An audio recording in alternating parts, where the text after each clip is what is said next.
Olá, é muito bom ter você aqui e é sempre maravilhoso poder trazer mais um relato de EQM traduzido para que você possa curtir aqui no nosso canal. Em primeiro lugar, eu gostaria de pedir desculpa a vocês que vêm até o meu canal porque eu recebi alguns comentários reclamando sobre o barulho no fundo. Barulho de moto, às vezes carro e outros barulhos. Infelizmente, eu ainda não tenho um local de acústica, mas eu tenho uma convicção em mim. Ao passar pela minha EQM, ficou claro a certeza absoluta que eu deveria compartilhar e que o maior número de pessoas deveriam entender que a morte não existe e que sim, a vida continua de forma plena e absoluta do outro lado, em outro plano. Então, eu não me preocupei, eu simplesmente comecei a gravar.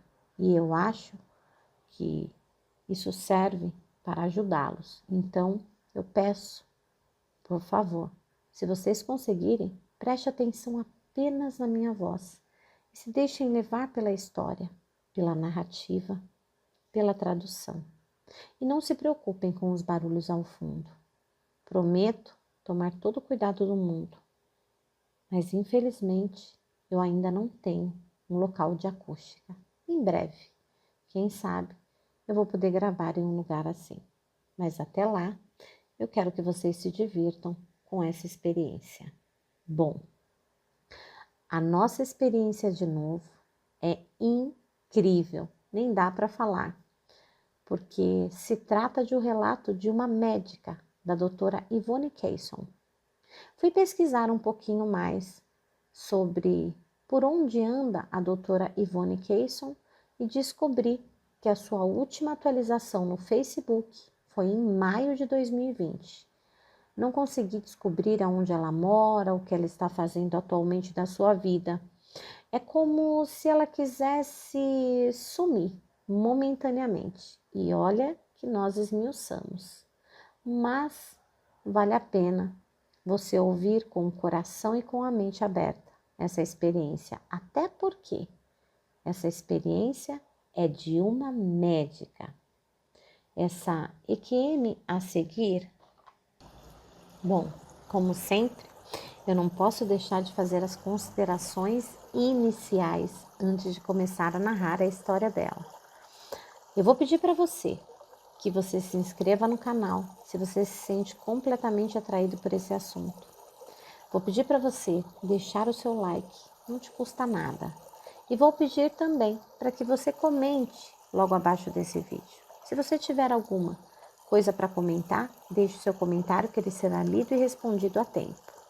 Agora, se você gostou e quer continuar ouvindo relatos traduzidos como esse, eu peço que você deixe nos comentários a data e o horário em que você viu esse vídeo. Isso já nos ajuda bastante. Então, vamos lá. Sem mais delongas, vamos saber de quem é e sobre o que é a nossa experiência de hoje. A EQM de hoje é da doutora Yvonne Kayson. Envolve um acidente de avião em uma tempestade de neve em um lago semi-congelado. E foi por causa desse acidente que a doutora Yvonne Kayson teve a sua reveladora experiência de quase morte. Essa EQM, ela aconteceu em 1979, quando ela estava fazendo a sua residência médica em um hospital no norte de Ontário. Ela detalha mais a sua EQM no seu livro Father Shores, que podemos traduzir margens distantes, simbolizando a vida já entrando em uma outra esfera, em um outro plano. Pesquisando, como eu te trouxe, descobri que a última atualização do Facebook foi em maio de 2020. Então, infelizmente, não tem muita coisa a trazer sobre a doutora Yvonne Kayson depois dessa data.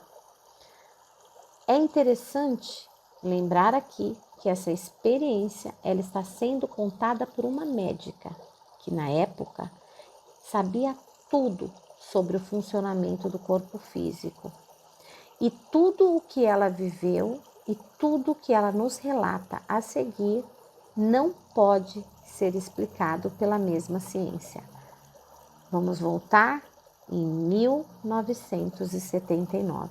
Se agora estudos estão sendo feitos, acredite, na época isso nem era comentado.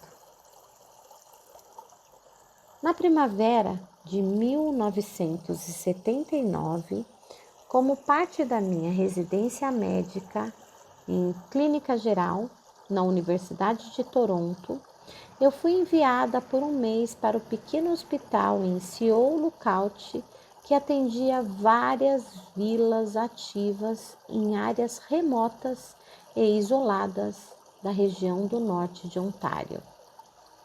No dia 27 de março, o meu supervisor médico determinou que eu acompanhasse uma mulher nativa, Jane Mary Peters, que estava com encefalite causada por sarampo na sua remoção por transporte aéreo de Seoul Lookout para Winnipeg, Manitoba. O avião estava pronto para partir. A paciente já estava devidamente afivelada em uma maca, logo atrás do assento do piloto. Sally Irving, uma enfermeira, que também havia sido designada para o voo, e eu estávamos ao lado da paciente. Quando o avião deslocou, eu estava tão ocupada cuidando da paciente que não percebi que tinha uma forte tempestade de neve se formando. Após já termos voado 30 ou 40 segundos e estarmos ainda a cerca de 20 milhas de Kenora, uma cidade perto dos Lagos dos Bosques, a tempestade, que já estava forte, piorou. Então, foi nesse momento que eu notei uma diferença no barulho das hélices.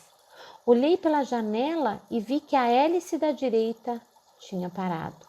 O piloto, Gerald, apertava os botões e puxava alavancas. Obviamente, estávamos com problemas. Gritando mais alto do que o ronco do motor, para que ele me ouvisse, perguntei a Gerald o que estava acontecendo. Ele gritou de volta, dizendo que estava tudo bem. Cerca de 10 minutos mais tarde, eu vi que o voo estava indo bem e eu voltei a ficar novamente tranquila, pois a hélice da direita já tinha voltado a funcionar. Tudo parecia estar de volta ao normal. Então, eu voltei a minha atenção para a paciente. Alguns minutos mais tarde, a hélice da esquerda começou a falhar. Eu olhei pela janela e vi que a hélice da direita ainda estava funcionando, mas que a da esquerda havia parado. Alarmada, eu gritei novamente para Gerald para saber o que estava acontecendo, mas desta vez ele não respondeu. Ele estava desesperadamente tentando ligar o motor da esquerda e eu notei que estávamos voando bastante baixo, logo acima das árvores e das colinas. Gerald já havia entrado em contato com o aeroporto de Kenora há algum tempo e estava tentando fazer um pouso de emergência lá. Ele já tinha feito uma tentativa, mas voando naquele vento fortíssimo, ele não conseguia manobrar o avião e deixá-lo na posição correta para pousar. O aeroporto, então, tentou conduzi-lo a uma pista de pouso em um lago congelado. Através da neve, ele viu o que ele pensou ser a pista e fez uma tentativa de pouso. Mas, novamente, ele não conseguiu colocar o avião na posição adequada para pousar. Enquanto ele tentava colocar o avião em uma boa posição, ele viu uma colina perto da beira do lago e percebeu que o avião não conseguiria sair dali. Então, ele fez a única coisa possível. Ele desligou o motor e virou o avião para baixo, rezando para que o gelo aguentasse. Apesar da Sally e eu termos percebido que algo estava errado, eu não tinha noção do quão desesperadora era a situação até que eu olhei pela janela e vi o segundo motor desligando. Eu pensei, meu Deus, vamos bater. Então, uma profunda onda de medo e pânico tomou conta de mim. E tão rápido quanto o pânico chegou, eu fui tomada por um sentimento de calma. Eu ouvi uma voz interior me confortar. Versículos da Bíblia que eu nunca tinha decorado começaram a fluir pela minha mente, como se eles estivessem sendo derramados por uma força maior. Os versículos eram os mesmos e se repetiam. Eram esses: fique calma e saiba, eu sou Deus. Deus é o nosso refúgio e a nossa força. Não há o que temer. Eu estou com você agora e sempre. Assim que essas palavras penetraram na minha alma, eu fui subitamente invadida por um sentimento de paz, amor e pela presença de Deus. Eu já não estava com medo. Minha mente estava tranquila. Eu sabia que Deus estava lá. E eu sabia então algo que eu nunca soubera antes, que não havia nada a temer na morte. Eu me senti envolta e protegida por Deus. Durante a queda do avião, eu voltei a cuidar da paciente. Ela tinha voltado à consciência e estava assustada com a terrível turbulência e com a atmosfera de tensão no avião. Os seus olhos olharam para os meus pedindo ajuda e eu, preenchida com aquela paz, aquela calma, aquela felicidade, aquela presença de Deus, eu fui capaz de tranquilizá-la. Disse para ela, tudo ficará bem. Eu a consolei, sabendo que isso era verdade, mesmo se morrêssemos ou se vivêssemos. Sally, então, sugeriu que desligássemos o tanque de oxigênio e, concordando, desliguei o tanque e desamarrei Jean, para que ela pudesse respirar sozinha. Continuei a acalmá-la com absoluta convicção, porque eu sabia que tudo estava de acordo com algum plano divino e que não havia nada a temer. O Gerald conseguiu conduzir o avião até o gelo, mas assim que o avião pousou, ele viu que o lago estava apenas parcialmente congelado e o avião estava indo em direção a uma enorme extensão de água. Vendo então que o avião não pararia a tempo, ele forçou o nariz do avião no gelo e, como por um milagre, o avião parou bem antes de chegar na água. Mas logo o gelo começou a quebrar e o avião começou a afundar na água congelante. Gerald saiu pela porta, ficou em pé na asa esquerda e começou a transmitir um sinal de emergência pelo rádio. Enquanto isso, aquela água congelante começou a inundar o avião. Eu estava tentando abrir a porta direita, sem sucesso. A água subiu. Eu gritei para Gerald, mas ele estava freneticamente tentando pedir ajuda pelo rádio. E a água continuava enchendo o interior do avião. E apesar de estar naquele estado de paz, eu sabia que tínhamos que sair dali imediatamente. Nesse momento, Eu virei para Sally e falei: me ajude a levantar a maca e vamos fazer com que ela saia flutuando. Novamente, eu gritei para Gerald, que largou o rádio. Ele agarrou a maçaneta da minha porta e tentou abri-la, mas a porta estava emperrada. Então, ele socou a porta com a mão até conseguir forçar a abertura da porta. E eu saí e fiquei na asa direita do avião, já com a água congelante do avião na minha virilha. Mesmo puxando com todas as minhas forças, eu não consegui tirar a maca pela porta. Eu pedi ajuda a Gerald, como havia feito antes, mas ele gritou que o avião estava afundando.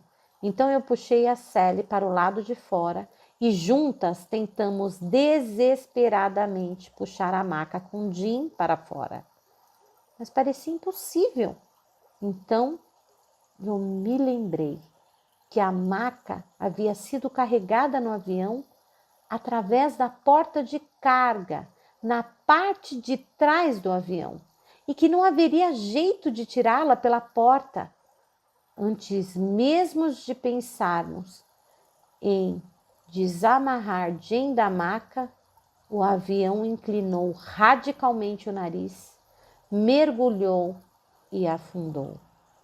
Não havia como mergulhar para tentar resgatar Jim.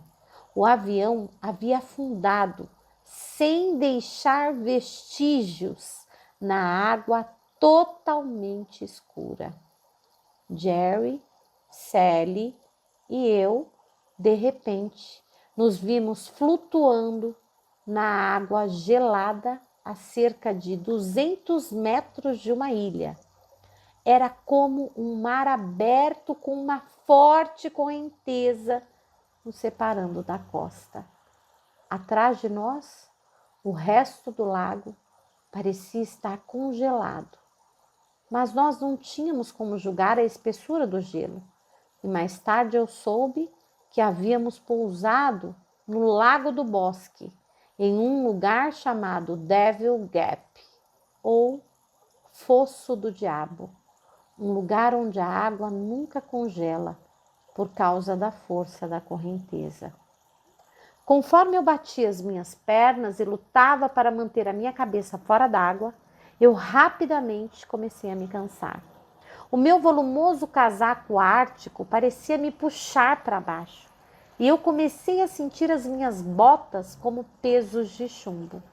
Quando eu tentei tirar o casaco, eu descobri que as minhas mãos estavam tão perto de congelar que eu perdi o meu tato. Eu não conseguia mais mexer no zip. Eu sabia que tínhamos que sair da água rapidamente.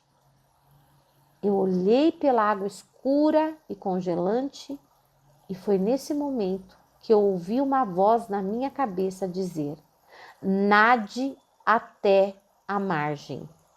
Mas a minha mente racional imediatamente interveio com palavras enraizadas desde a minha infância sobre a segurança na água.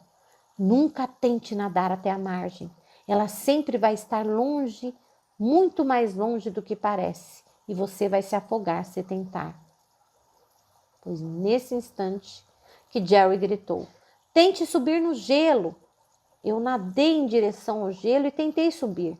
Mas cada vez que eu tentava colocar a perna em cima do gelo e subir, o gelo embaixo dos meus braços quebrava, em pedaços que afundaram. E isso aconteceu várias vezes. E a cada vez que eu tentava, eu ficava cada vez mais exausta.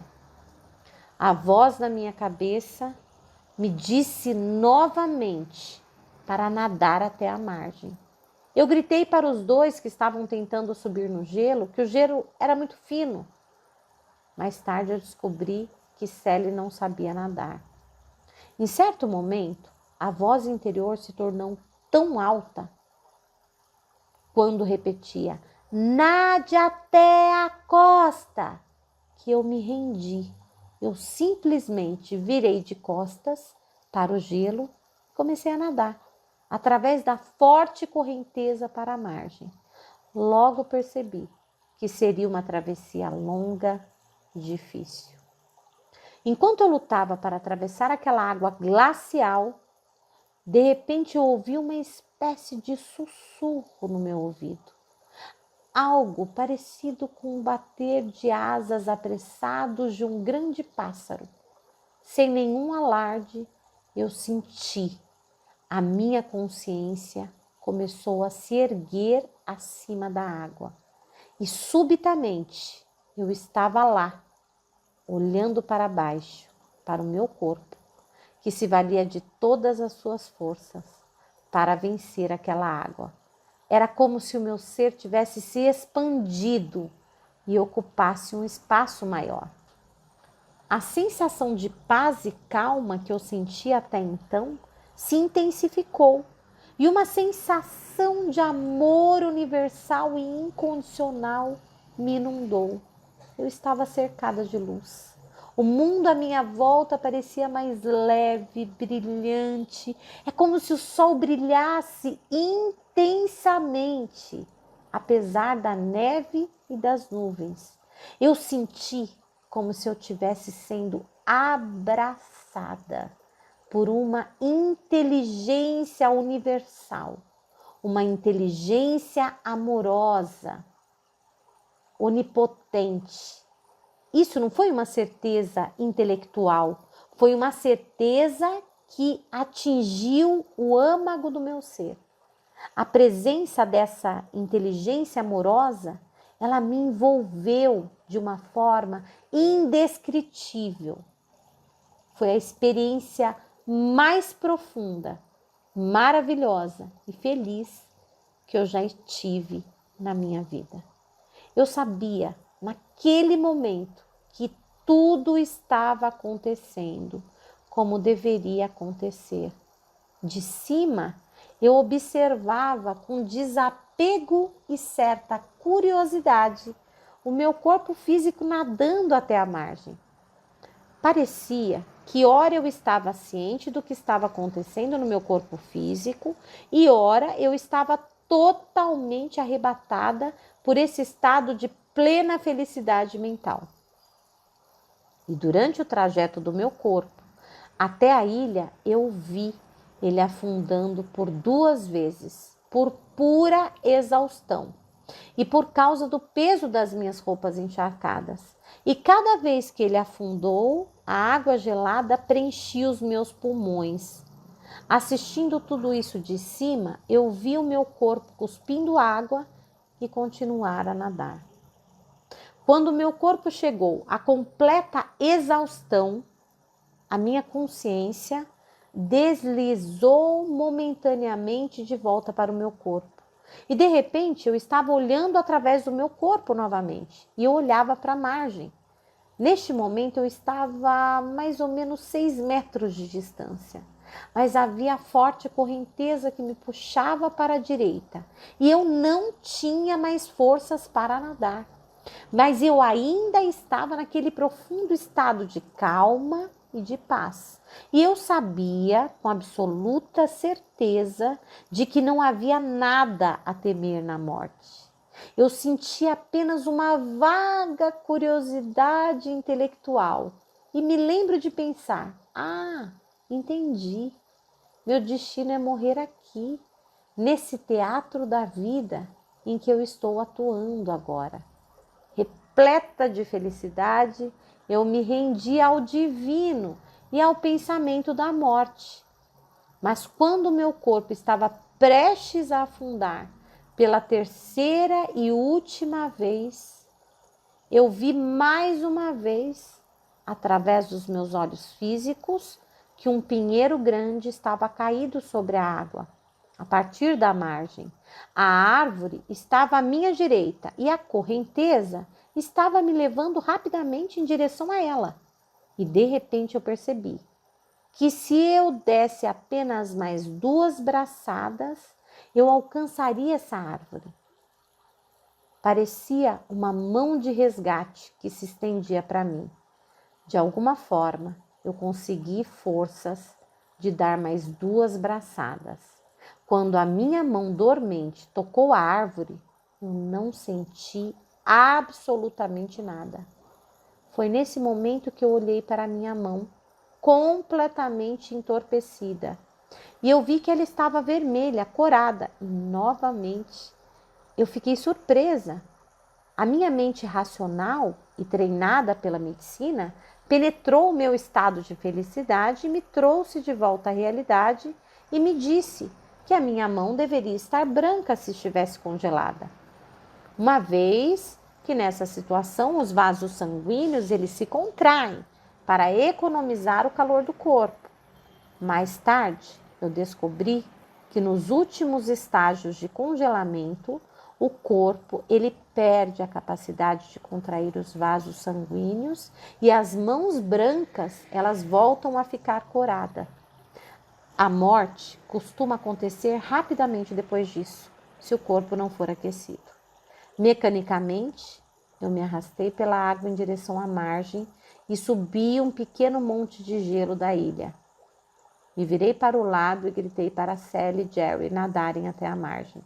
Vocês conseguem, eu disse.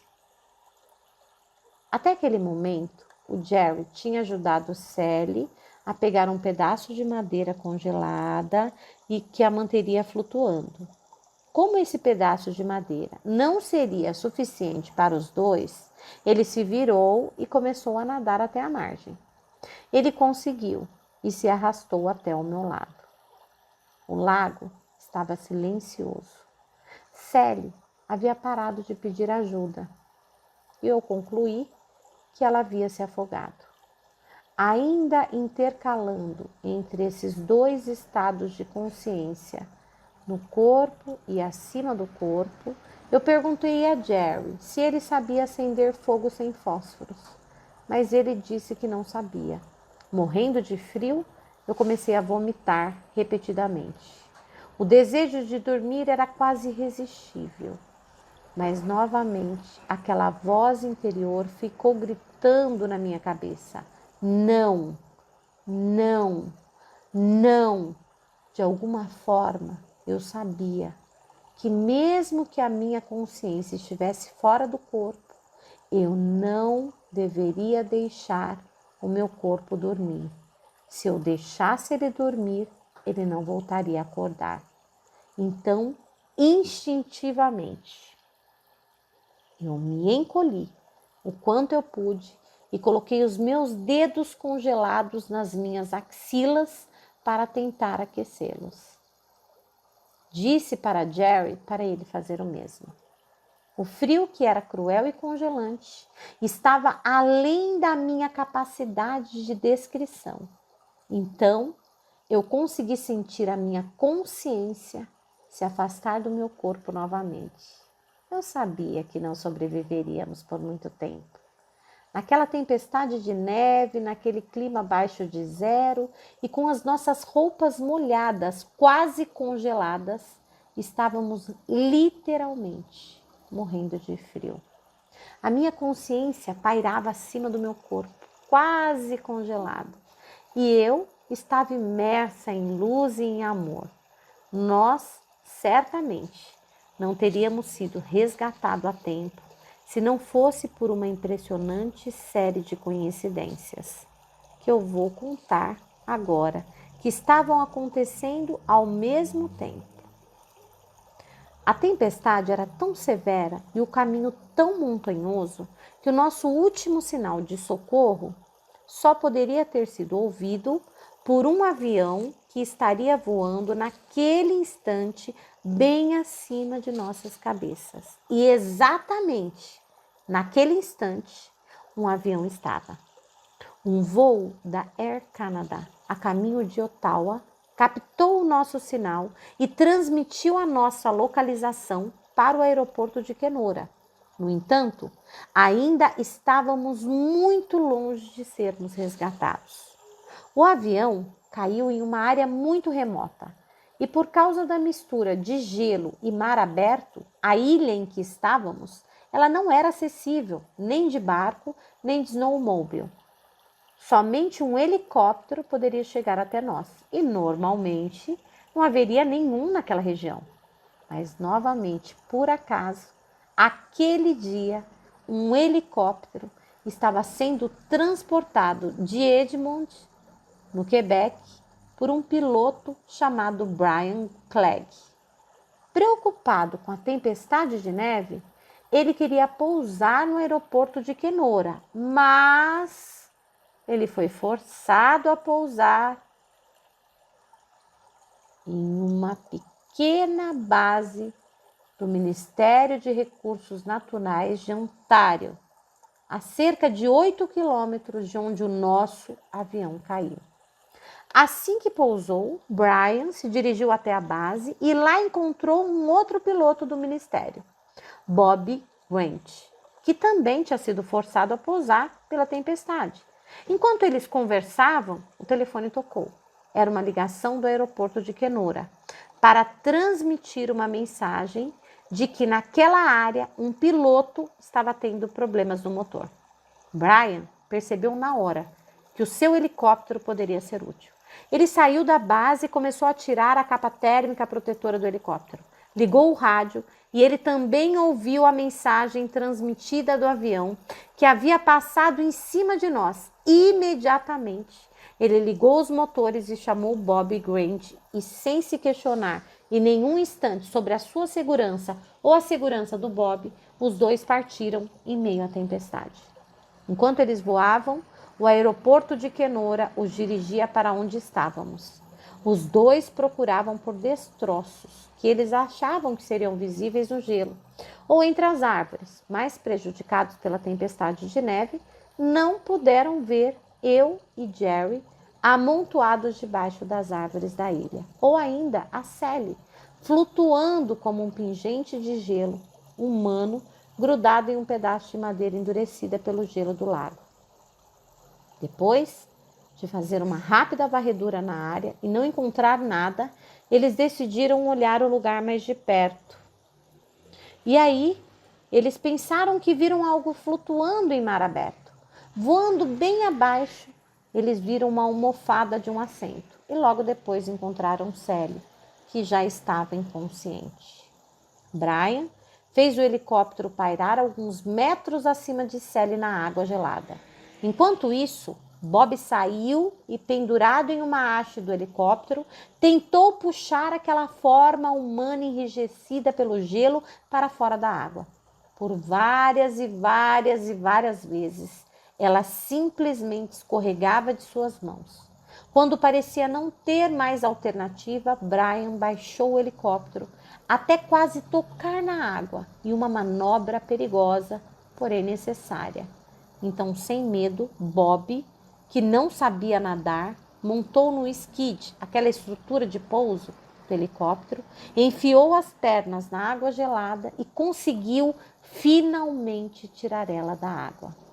Com a Sally pendurada, o helicóptero foi para um lugar que o gelo aguentasse o peso dela. Então, quando o helicóptero pairava a poucos metros acima do gelo, Bob se equilibrou no skid e tentou empurrar todo o corpo de Sally para o assento. Ele finalmente conseguiu colocar quase o corpo todo de Sally para dentro, menos as suas pernas. Usando o seu corpo para segurar Sally, ficou em pé no skid enquanto eles voavam até o hospital de Kenora. Cerca de 20 minutos depois, os dois voltaram para a ilha. Eles os encontraram, mas não encontraram um lugar para pousar. A ilha estava cheia de árvores e cercada por uma forte correnteza. Eles estavam em completo desespero quando notaram uma pequena enseada com água congelada. Brian conseguiu pousar o helicóptero nesse pequeno pedaço de gelo. Então eles acenaram para que nós fôssemos para o helicóptero. Jerry conseguiu com dificuldade andar até lá, mas eu estava semiconsciente e incapaz de andar. Sem hesitar, o Bob saltou e, sem saber se o gelo aguentaria o seu peso ou não, ele veio me buscar. Ele me pegou no colo, subimos e descemos uma colina, atravessamos o gelo e chegamos no helicóptero. No helicóptero, eu perdi a consciência. Quando chegamos no hospital, a minha consciência estava fora do meu corpo. Eu vi o meu corpo ser posto em uma maca e ser levado para o hospital. Eu, lá de cima, ainda estava em paz e não tinha medo do que parecia ser a minha morte iminente, conforme eu observava de cima. Uma enfermeira, então, me cobriu com uma manta de algodão do hospital. Uma outra enfermeira tentou medir a minha temperatura e ficou confusa ao perceber que não conseguia. O meu corpo estava tão gelado que o termômetro não conseguia fazer a medição. Enquanto eu observava essa cena lá de cima, eu percebi que o meu corpo começou a se afastar do meu espírito. Eu percebi que eu estava morrendo. Eu estava em paz. De repente, eu ouvi lá de cima uma voz lá embaixo dizer: "Ah, se eu pudesse tomar um banho quente."